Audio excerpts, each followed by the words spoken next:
Okay, welcome again. The skiing deal is this really cool story, and it's kind of fun how two of them came together in the same week, the massage. So you can go skiing and then you can get yourself a massage. It's just a family who asked to remain anonymous, who went like, we want to do something generous with our tax return, and so they rented the mountain. So $10 of the rentals, they need to know the mountain, essentially the mountain, the nights that they've set aside to rent the place on a weekend were full. And then my understanding is when they heard that it was a church who wanted it, they went, we'll accommodate that. We'll figure out a way to do that. And so they opened up a Sunday night, which I'm gathering is atypical. And so part of the way we can serve them back is by having a minimal amount of their staff at the mountain that evening, which not only means it's anarchy, but it also means that you need to get your rental stuff in advance of the weekend. So Wednesday, I think, is the deadline on that. You can let us know at the church office. If you didn't get an email with that on it, let us know, because we sent out an email with it as well. And aside from that, it's free. And then bring your cooler with your PB&J or your PB&R. Unbelievable. And I think that's all we need to say about that. Oh yeah, and please invite coworkers, invite friends. Like we try to do nothing in the category of like narrate and narrate alone. So this is also a really fun opportunity for you to extend an invitation to a friend or a coworker or a neighbor or whatever. My understanding is there's a few hundred people that we can have on the mountain without anything getting slowed down. And so feel free, extend that invitation out there to people that you would like to extend that to. Okay. Also wanted to say lots of preliminary comments this week. Sorry, but I think they're relevant. If I see anyone sleeping, then I'll know they're not. Wanted to say good job on the pine beetle stuff and the wood splitting that we did. I talked to the city this week. Brad is our main contact there, and he said, Adam, I talked to the mayor yesterday, and LEAP, which is the place that we split the firewood for, Low Energy Assistance Program, they're just delighted. They were out of firewood, and so they're delighted. So I just wanted to extend that to you. There's all kinds of compliments in that statement, isn't there? But way to go. We said at the very beginning that we wanted to be the kind of church that existed for the benefit of its non-members. Like, we didn't just want to gather and do church together, that we felt like to follow Christ means that you ought to matter to the community, that your existence should have tangible value to the community in which you sit. And so, way to go. I mean, we're far from done, but at the same time, that's real cool. For those of you that are guests, I just this morning kind of wanted to unpack how we even got ourselves into the pine beetle deal. As everybody said, we at the very beginning said, let's be the kind of church that the most ardent critic of Christianity would be bummed if we ceased to exist. And part of that comes with just validating our everyday lives and recognizing that the nature of your neighborhood and your school and your workplace gives you ample opportunity to serve Jesus, that there doesn't have to be a cross in the logo or a prayer at the end of the gathering for it to be serving Jesus. And at the same time, we said, but let's matter corporately together every month or so. And so we began just kind of paying attention and praying and asking, where could we do that? And eventually, the thought that occurred to us was the pine beetles are a bit of a problem. And I don't know what your stance is on that, but if for no other reason, they're a safety problem. And so we sat down with the city and said, hey, can we help? And slowly they started feeding us projects, and I think now we've got their trust to where about a month ago or a few weeks ago, LEAP called them and went, hey, could we get more firewood? And they in turn called us and went, hey, could you help us get more firewood? So real cool, and way to go. And if you're a guest with us, that's kind of who we hope to be, is a community that gathers on Sunday and to laugh, to enjoy one another, to be real, to wrestle with who Jesus is and what his dreams for the world really are and what it really means to be changed by him. And then to say okay, good job. Sunday's important. Now let's get out of here and put a serving towel over our arm and matter both organically and corporately. So there you go. We're gonna start a series this morning called Supplements. And I want to offer some preliminary comments on that as well. The series is really designed to have conversations about marriage and relationships in general. And I think one of the real valid questions that I got in an email from a friend this week was, should I even bother coming in February? It's from a single person, And if those of us, we've all been single, and we understand that that's a really valid question. Because oftentimes us married couples, we don't do a very good job accommodating and just including single people. And my response to her is my response to all of you, absolutely. Our hope is that this is relevant for friendships in general, for relationships in general, for junior high and high school students. I hope it helps them, as well as everyone who's single, help them think about who they marry. Because quite frankly, whoever marries you, it's a privilege. And thus, maybe it'll help you screen to that end a little better. So we're going to work hard to make it a very inclusive conversation. The other thing I want to say is marriage is hard. right? It's really hard. And I guess I just want to take the little bit of microphone I have to say, like, we want this to be a culture of permission, both here and in our general friendships, as well as in our small group gatherings, a permission to admit that it's hard. We want to remove shame from the conversation about marriage, because oftentimes one of the things that happens, particularly in Christian circles, is there's this very strong message that if you have a bad marriage, your relationship with Christ is broken and it's invalid at times. And I guess I just want to be the first to say, like, marriage is hard. It's really hard. It's extremely hard. Chad made that really, really clear. Right? And I want that to permeate every conversation we have here. That in no way are we thinking that we're going to take marriages from a C- to an A+. I can't, because I can't even give my own an A+. I mean, my marriage is the most satisfying thing in my life, but I mean, who's got it mastered, you know?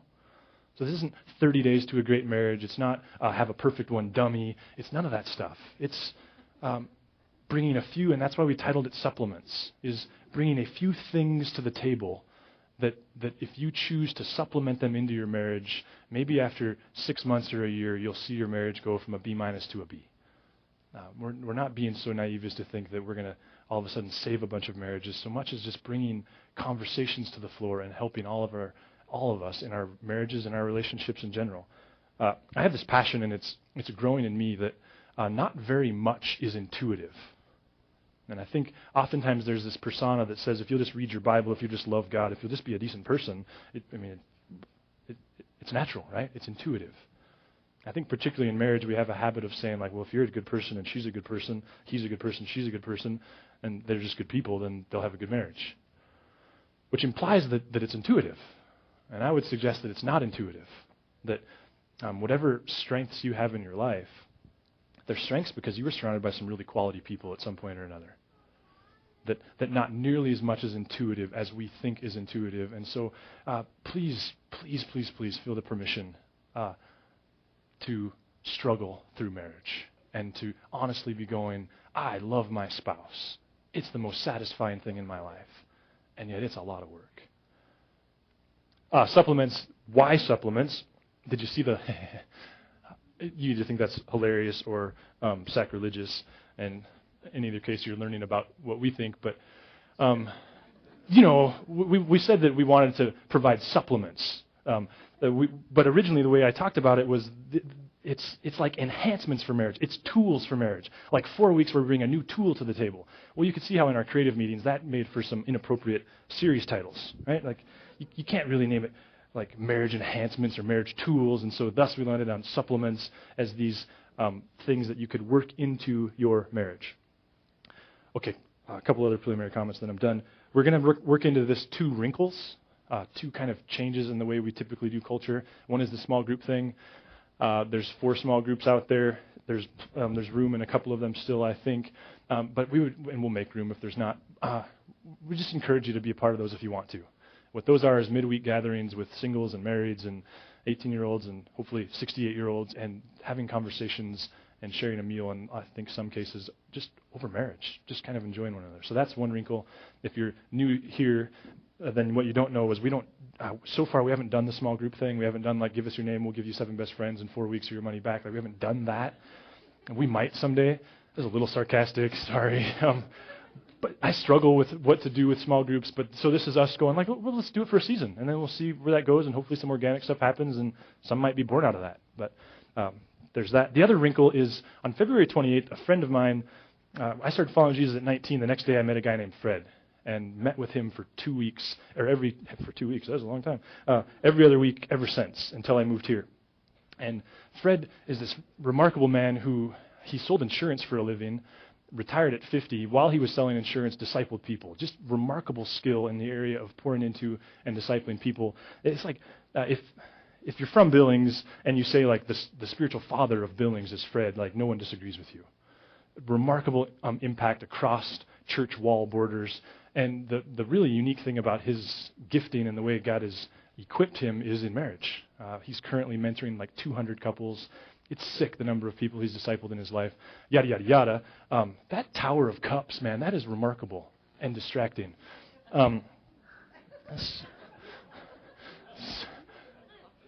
See, that's ACD, not OCD. Or ACD. Yeah. Wow. He's going to be here on the 28th, and all he's doing is fielding questions, but not live, because that might be a freak show. So what we're going to do is we're going to get you cards and give you the chance to ask questions that he will then build his talk around. So we've got some cards. We're going to get those cards to you. Would you get the cards out? Let's do that. Where are you? Oh, yeah, here we go. So we're going to get you some cards. Yeah. Come on. Yeah. Feels like youth group, doesn't it?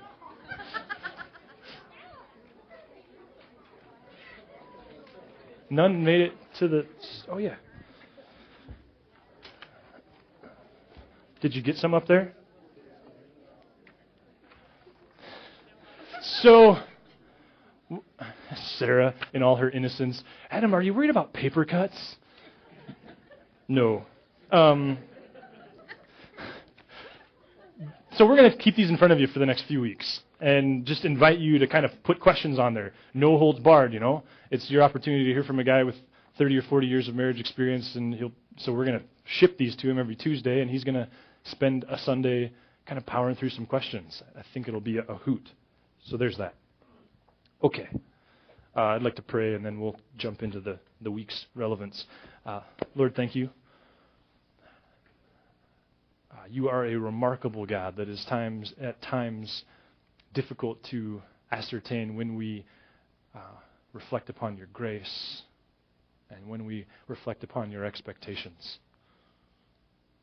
God, I pray that in our conversations about you and language this morning, we would hear the bent from you that we need. I suspect for many of us, it's a bent of love and forgiveness and grace. Amen. Okay, so the first supplement we're going to talk about is a supplement that, if ingested, would change your use of language.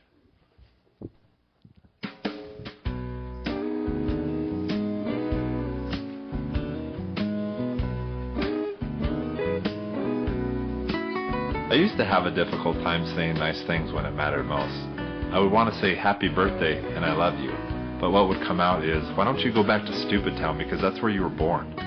It was really embarrassing, but then I asked my doctor about Linguista. With Linguista, we're now able to have healthy, fun-filled conversations anytime, night or day, or wherever we happen to be. Isn't it time to find out what Linguista can do for you? Do not take Linguista if you're on sleeping medications, as this could cause you to constantly talk in your sleep, which is really creepy. Side effects include hyperventilation, jaw fatigue, becoming an annoyance to your spouse because you talk too much, and death. If you have a conversation lasting longer than 4 hours, stop talking immediately and go watch a movie or something. You have probably long since run out of worthwhile things to say.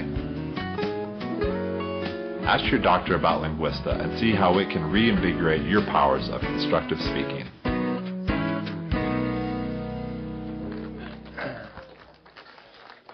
So in case you didn't get what we were playing off of with the series, now you get it. Okay, so the question that I would like to frame stuff with this morning is yes, really funny. It is so interesting to see the different personalities between the services. The question that I would like to frame stuff with is simply this: what if your use of language was actually an asset in your marriage? It's kind of a sarcastic question, maybe even a pessimistic one. But what if your use of language was such that it added value to your relationships, never withdrew value? What if your use of language was such, your control over language was such, that it never cost you a friendship, that it never made a withdrawal that you later regretted making? What if your control over language was such that it actually brought value and health to your relationships, not withdrawals? I mean, how would that kind of control of language, what would that kind of masterful control over language, how would that impact the way you talked about your spouse? I mean, how would it impact perhaps the phone calls back to mom or the phone calls to your brother or the conversations with your buddy about your wife or your husband? How would it impact the way you talk to your spouse? How would it impact your conflict? I mean, are the implications of having masterful control of your language that you never have conflict? Because oftentimes in marriage, the assumption is that if there's conflict, there's unhealth, and that conflict's always a problem. Does a masterful control of language actually just change the way conflict happens? Or is it true in the implication that it never happens? How would a masterful control of language change the way you think about your spouse? We spent a whole month in December in our Cheers series talking about the impact that our heart has on what we do. But is the reverse also true? I mean, does the stuff we say, stuff that we've said without thinking about it, stuff we've said flippantly, does it have a way of moving hearts and changing what goes on in our heart? I mean, if there was a pill that you could pop, so to speak, that would give you a masterful control over your use of language, over your use of the tongue, would you pop the pill? Now, remember that movie Liar Liar? And remember the plot line is a young boy says over a birthday candle that he wishes that his father would no longer have the ability to lie for 24 hours. Remember that plot line? We're going to jar your memory, and then we'll talk a little about that.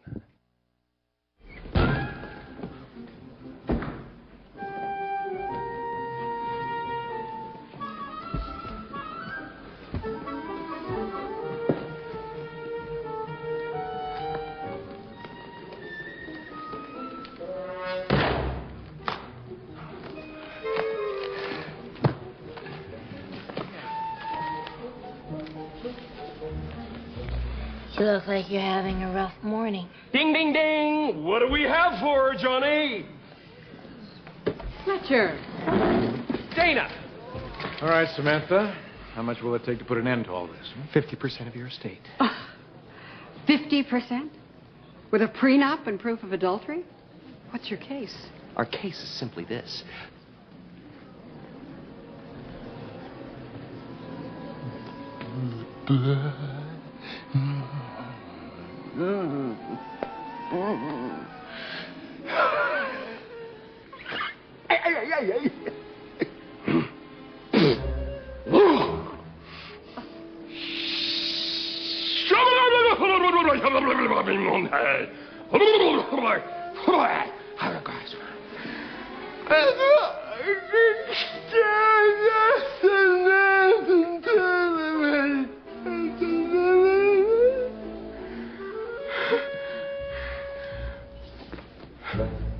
Very funny, Fletcher. You want to play hardball? I'm game. You want to play hardball? I'm game. What are you doing? What is wrong with you? All right. You can beat this. It's all a matter of willpower. Test. Something small.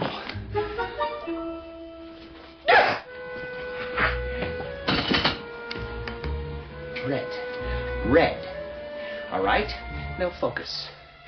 The color of this pen is... The color of this pen is...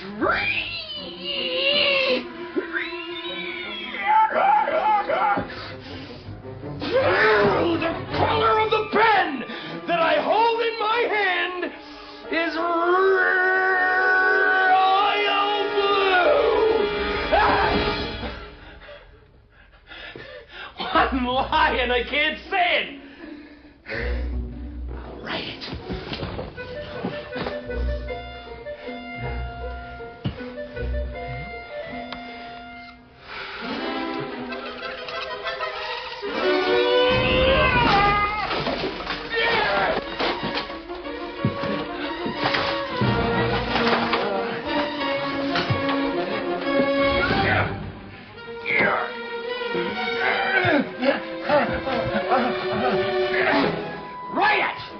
Write it or I'll break it off!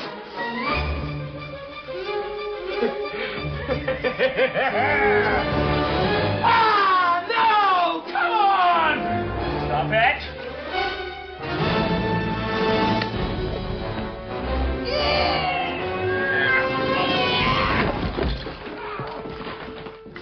Boss? What happened?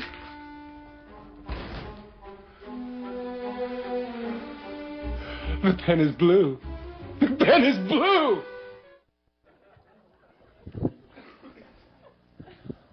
So framing it with that picture, what if there was a pill you could take that didn't impact you in such a way that you couldn't tell a lie, but simply that made it such that you always captured on the positive powerful potential of language and never the negative. Would you take it? A psychiatrist named Dr. Gottman, he says you should. Dr. Gottman, he did a study that just completed real recently in which he studied for 20 years marriages. He's a psychiatrist at I can't remember his first name, and I'm all distracted by it. Oh yeah, John. John did a study at the University of Washington that spanned 20 years, and in that study he studied marriages. He just simply observed, spent consistent time with a bunch of marriages. On the back end of his research that finished up recently, he was able to predict which marriages would make it and which would not with 93% accuracy. 93% of the time, he was able to foretell which marriages would end in divorce and which would not. And I think here you can see where this applies to friendship. With 93% accuracy, you might say he could tell which friendships were going to come to an end and which ones weren't. And the common denominator were what he called the 4 horsemen of the apocalypse. Now, it's not a spiritual book as best I can tell. I don't know what his personal beliefs are, but it's a very scientific psychology study. But he identifies these 4 things that when present, these 4 attributes that when present, 93% of the time the marriage ends in a divorce. And actually they kind of work like a snowball, where if the first one becomes resident in the relationship, and if it's not dealt with, if it's not rooted out, it inevitably leads to the second one. And if the second one becomes present in the relationship, if not dealt with and rooted out, it inevitably leads to the third one. And the third one, as you might imagine, if not dealt with, leads to the fourth. And if the fourth one becomes present in the marriage, 93% of the time the marriage won't make it. You know what the first one is? It's criticism.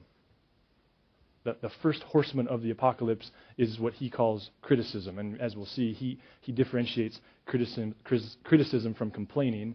But he says the first negative attribute that if it becomes present in the marriage will lead to divorce if not dealt with is criticism. He tells a story of a couple named Eric and Pamela that kind of illustrates what criticism looks like. Eric and Pamela started dating when they were in high school. They decided, while one was a teen and one was 20, to go ahead and get married. They would both be full-time college students and thus poor. And they had some very real conversations about one another's commitment to living with nothing, that they were going to be poor. And they agreed. Part of their passion was to graduate college with nothing more than tuition debt and as little of that as possible. And so they were going to live as poorly as they possibly could. The problem was they had 2 definitions of what it meant to live on nothing.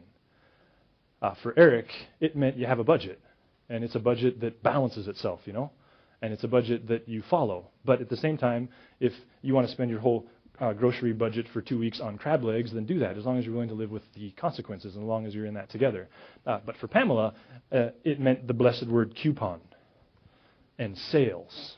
For Pamela, living cheap meant that you don't ever buy anything unless it's on sale, and bonus points if you can get it on sale with a coupon. And you certainly don't buy anything without a coupon if it's regular price. Know any of these people? We won't ask you to raise your hand. They're the people that you pull into the gas station and then they point to the one across the street and they say it's a penny cheaper over there. Right? So this was this growing thing, this incredible disagreement about what it meant to live cheaply, and that festered and grew throughout their marriage till when they were out of college actually and still in their 20s.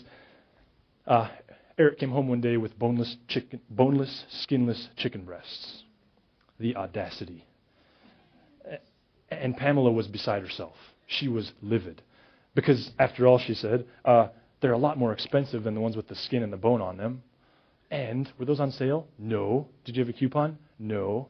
Which led to statements like this: you are so selfish. It led to conversations about the fact that for the last 6 months she's needed a scarf, she's wanted a scarf, but she chose not to buy a scarf, and he bought running shoes last week.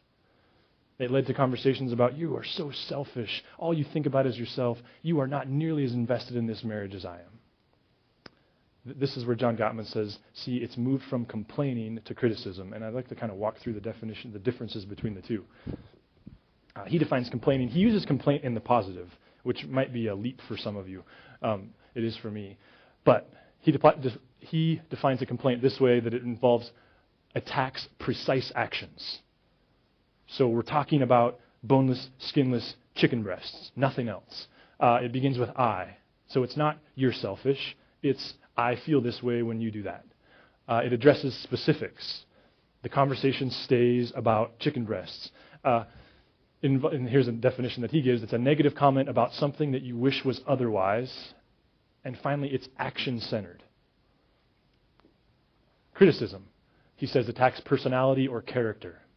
It begins with you. You can recall that in that interaction with Pamela and Eric. It generalizes. I'm pretty good at this. I'm guessing I'm not the only one. But a conversation about chicken breast suddenly becomes about the last 6 months. You ever do this? And the thing that was done wrong just now in this moment is now equated with all these things that were never actually brought up. Some people call it kitchen sinking. Some people call it gunny sacking. But it's right, like we've been saving all this stuff up. And us men, we're particularly bad at this. Our friends know us as calm and collected, but it's because we just have to kind of let loose every few months. And all of this stuff, there's like literally wives looking at their husbands right now. That is so funny. Only I know who you are. So there's the generalizing thing. It involves blame, and it's person-centered. So we're not dealing with actions anymore. We're dealing with people and their dignity and themselves. John Gottman says, you better take the pill, because 93% of the time, if criticism's not dealt with, it's only leading to one place. Now, here's what I love about the Bible, and frankly, what I love about the relationship between science and the Bible. Because what John Gottman, through scientific study and method, has discovered is what the text communicates. And I think they complement each other. A guy named James, the half-brother of Jesus, said some really similar stuff a couple thousand years ago. He said this, "Indeed, we all make many mistakes, for if we could control our tongues, we would be perfect and could also control ourselves in every other way. We can make a large horse go wherever we want by means of a small bit in its mouth, and a small rudder makes a huge ship turn wherever the pilot chooses to go, even though the winds are strong. In the same way, the tongue is a small thing that makes grand speeches. But a tiny spark can set a great forest on fire, and the tongue is a flame of fire. It's a whole world of wickedness, corrupting your entire body. It can set your whole life on fire, for it is set on fire by hell itself. People can tame all kinds of animals, birds, reptiles, and fish, but no one can tame the tongue. It is restless and evil, full of deadly poison. Sometimes it praises our Lord and Father, and sometimes it curses those who have been made in the image of God, which is everybody. And so blessing and cursing come pouring out of the same mouth. Surely, my brothers and sisters, this is not right." His use of metaphor is pretty profound, isn't it? He takes really familiar images, particularly to people of his day, like the image of a flame. And we all understand, like, take this thing up to Mount Helena, and incredible damage could be done. Take this thing over to the sidewalls, maybe because they're probably fire retardant, but you get the point. And incredible damage could be done. James talks about the bit in a horse's mouth. And one of the things that can be helpful as you're reading the text is particularly in the New Testament, when you read about horses, think Rome. But they're not simply recreational vehicles. They're not simply fun things to have. They're symbols of war and power and status. Think Jewish village, and 2 horses come into the village and have their way with you. So they're these things of incredible power, and they represent a lot more than just an animal in a field. So James is hearkening up this image that was probably negative for a lot of people and saying those things are so influential, and yet they're controlled by this rather trivial piece of metal in their mouth. He hearkens up images of ships. Again, think commerce, think economy, think airplanes. And he says, you all know how massive those are, and you know how strong the winds are. And yet it's this thing in the water that's relatively small that ultimately controls their direction and where they end up. Think NASCAR. Right now there's a bunch of NFL fans who are trying to become NASCAR fans, and a bunch of NASCAR fans who are going, we don't want you. But because, right, it's a bunch of left turns. Sorry if you're a NASCAR fan. But NASCAR, right, like a left turn is this, right? If you ever watched those guys, I mean, it's remarkable. If you drive a car like mine, like this is still going straight because there's that much play in the wheel. But anyway, so James says, like, relationships, incredibly complex, incredibly involved, incredibly powerful, and yet they're influenced by something so small and so trivial as language. I mean, he's taking that flame image, and what he's creating is images in your head of, and so too does language influence the world in which you sit. In 126, in 2232, it's all the same anyway, right? He says this, indeed we all make many mistakes, which is what makes James so fun to read, is he acknowledges like he's one of us. For if we could control our tongues, we would be perfect and could also control ourselves in every other way. Now talk about euphemism. The implications, if he's taking it totally literal, is you don't need a savior if you can control what you say. But he's not going that far. But he is elevating the place of language in the self-control conversation, isn't he? He's saying, you want to know the ultimate symbol of self-control? It's your ability to get what you want to say to obey with what you actually say. It's your ability to limit what you say when it shouldn't be said. And many couples can testify to the damage done in those first years of marriage, can't we? Men hardening their wives as they use the tongue in ways that just make hearts hard. Women alienating their wives because they won't let them be men. I mean, it's this complicated conversation. When we talk to ourselves and we talk to teens and students about the things that could destroy their lives. We talk about drugs and we talk about alcohol. We talk about sex and sexuality. We talk about power and money and credit cards. And I would suggest to you that James would go, please include language in the conversation. Because according to James, nothing, it would appear, has as much destructive potential as someone's misuse of something that we all have in common, language. It's a challenging deal. And Psalm says it this way. Psalm 34 says, does anyone want to live a life that is long and prosperous? Which is rhetorical. No. Count me out on that one. Then it could say so many different things. But then it says, then keep your tongue from speaking evil and your lips from telling lies. Turn away from evil and do good. Search for peace and work to maintain it. Even the psalmist had this incredible priority for the place of having self-control on the issue of language.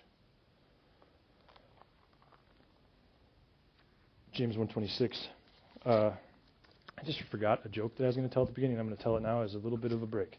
So this 78-year-old guy, he's a little depressed. He's been without a wife for about a decade, so he's all down in his luck. And his friends, they say, we're going to show him a good time and we're going to lift his spirits. So they get a room in the nicest motel in town and the nicest room in the nicest motel, and they take him to this room and they sit him down in the room and they say, okay, you wait here until someone knocks on the door. So sure enough, he sits there a little while, and pretty soon someone knocks on the door. He opens the door, and it's this beautiful young woman, and he says, what do you want? And she said, I'm here to give you super sex. To which he says, what's the soup?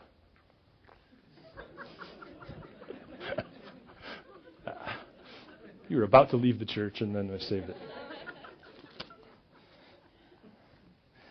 Okay, 126. If you can't claim to be religious but don't control your tongue, you're fooling yourself and your religion's worthless. Pure and genuine religion in the sight of God the Father means caring for orphans and widows in their distress and refusing to let the world corrupt you. Here's an interesting thing to me, is that what James is getting at here is that the point of religion is loving people and loving God. It's one of the new things Jesus brought to the table. He said, no, it's not good enough to just love God. You have to include loving people in that equation. It's the Jesus Creed. He took several Jewish prayers and combined them, demanding that true religion be about loving people. And this is a common text of established Christ followers, because they often say, like, see, you got to love the orphan and the widow, and they're right. But we always skip verse 26, which gives equal priority to language. If you claim to be religious, so it's a waste of time if you don't do this. But don't control your tongue, you're fooling yourself and your religion is worthless. Why? Consider what you have at your disposal to love people. You've got your body, right? You've got physical touch, and that goes everywhere from a friendship to a pat on the back to sexuality. You've got your skills, your ability to serve people. You have your resources, the ability to serve people via gifts. You've got your mind, I suppose. You've got your time. And you've got your words. And I think when you think about it on these terms, like, I don't know, at least 1/5 of what God has given you to love people with are words. And that so often goes missed. James is saying, you guys, You simply can't thrive relationally with people if your use of language doesn't reflect that priority. Now, I think there's a collective like, wow, sure glad I came to church on Super Bowl Sunday. Learned a lot this morning. Right? Because we all know this. We all know that some of our highest highs and lowest lows in life are the result of the use of language. I wouldn't need to give you more than 10 seconds to think of a deep scar that's related to something said to you. And at the same time, I wouldn't need to give you 10 seconds to think of a very high moment that's a reflection of something said to you. So we know this. It's yep. So how do we actually move forward and realize it? I've got 3 suggestions for you, 3 questions that you can take them as supplements or not. The first is, what if you were to simply work that complaint versus criticism thing into your marriage, into your friendships? What if you created an accountability on that subject? Where it's a science, it's a skill, right? And you just agreed, we're going to build this skill into our marriage. Criticism, off limits.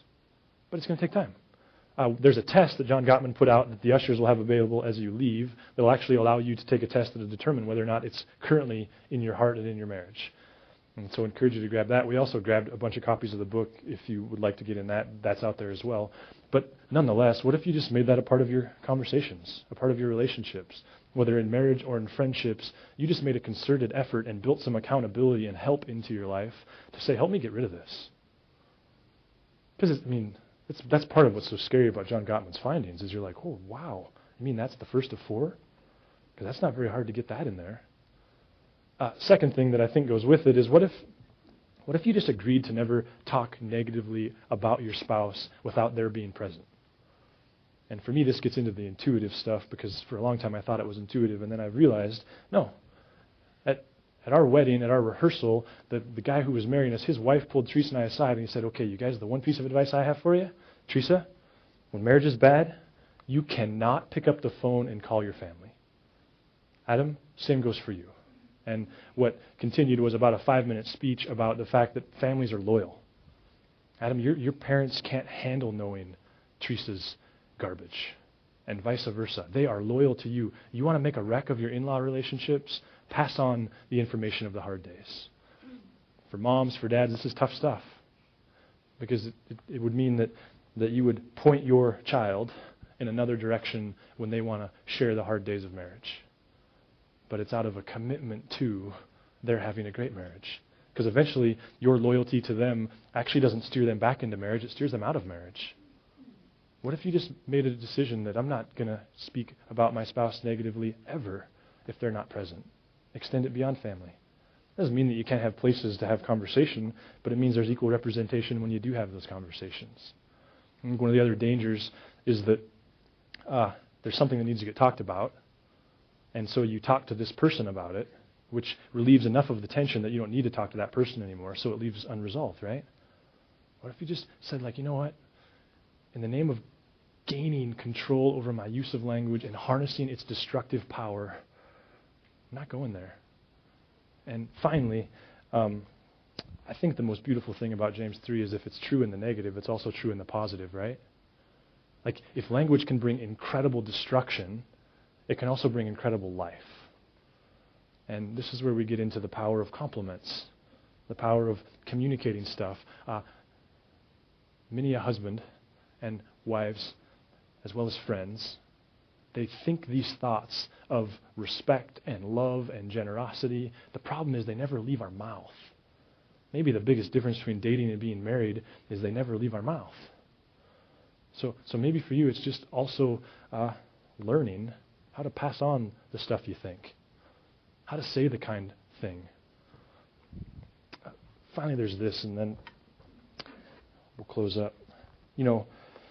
God, He's been successful in His use of language. The text is this remarkable story to you, identifying and communicating His passion and love and desire to be in relationship with you. It's really what it boils down to. A story about people broken as broken can get, and a stiff arm towards God, and God persistently pursuing them. Maybe the greatest testimony for you of the power of language is to reflect upon how the words of the text bring you incredible life. They're words of life and of love and of forgiveness and grace. So I'm going to give you a moment kind of in the solitude of your spot to reflect. You can talk to God, you can let God talk to you, or you can sit there, whatever. If you hear an audible voice, raise your hand, because that'll get crazy. Just kidding. But so I'm just going to give you a moment. I just realized that was really churchy language. And anyway, just give you a moment to pray and talk to God about whatever it is you're wanting to, and then I'll close this up.